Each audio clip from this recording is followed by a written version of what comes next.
Have you seen how to use short links and UTM tracking codes in ClickFunnels? These will elevate your marketing and are a nice addition to your toolkit. I'm Tim Hewitt. Let me walk you through it. First, short links. These are an app inside ClickFunnels, so if you don't see it listed on the left-hand side inside your account, you want to go ahead and add it. Short links can be used to simply shorten a long link or to create a generic link where the content underneath the link might change over time. Take a look at this page with examples and we'll talk about a few of them. For instance, an asset like a downloadable file inside your ClickFunnels account has a really long and complex URL. You can easily shorten it, like some of the examples here. You could change the asset to a Google Doc by simply changing the target inside the short link, and any place you have shared the short link will still be valid, just pointing to a different end location. I also use them to obscure my affiliate links, so that my shared links do not include my affiliate information, just to make them cleaner, not to really keep anything a secret. Sometimes affiliate links can look really scary to end users. One of the more advanced uses is for UTM tracking. UTM stands for Urchin Tracking Module and is used by Google Analytics as well as other systems to analyze traffic sources. There are 5 parameters you can use for UTM tracking. However, I generally only use 3 of them.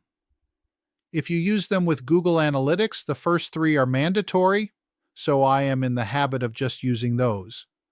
You can use as many as you need for your purposes. What I'll show you is how I track solo ad campaigns as well as social media ads. I'm interested in where my leads come from in order to evaluate the specific source for further investment. UTM Source is the source of the traffic. For solo ads, I'll use the vendor name or vendor marketplace like UDIMI. For ads, it will be the traffic source like Facebook or Google Ads.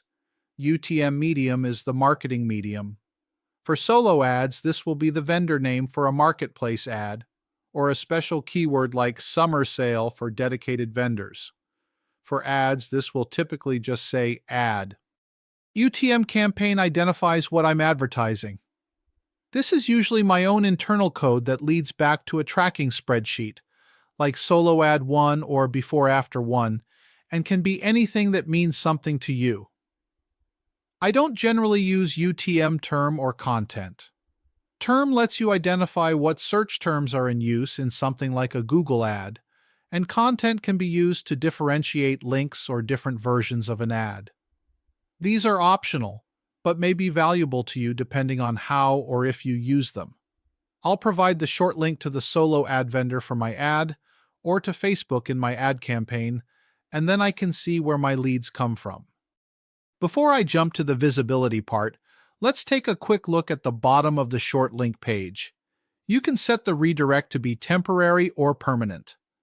Unless you are a webmaster and care about the difference between a 301 or 302 redirect, you can just ignore this. More interesting might be the split testing settings, where you can actually split test to different funnels altogether, rather than just a different page in a single funnel, as the funnel builder supports. I find this interesting to use at times. The retargeting pixel is just as it says, an option to fire a pixel when your link is executed. Okay, back to visibility.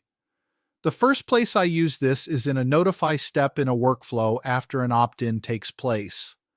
I like to know what's happening when I'm running campaigns, so I will set up something like this example. This tells me that an opt-in has occurred in an SAS ad.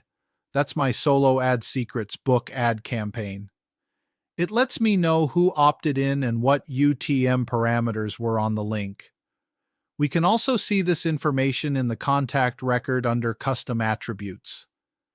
This allows us to track the source of our leads and ultimately lets us know what source is worth investing more time or money into.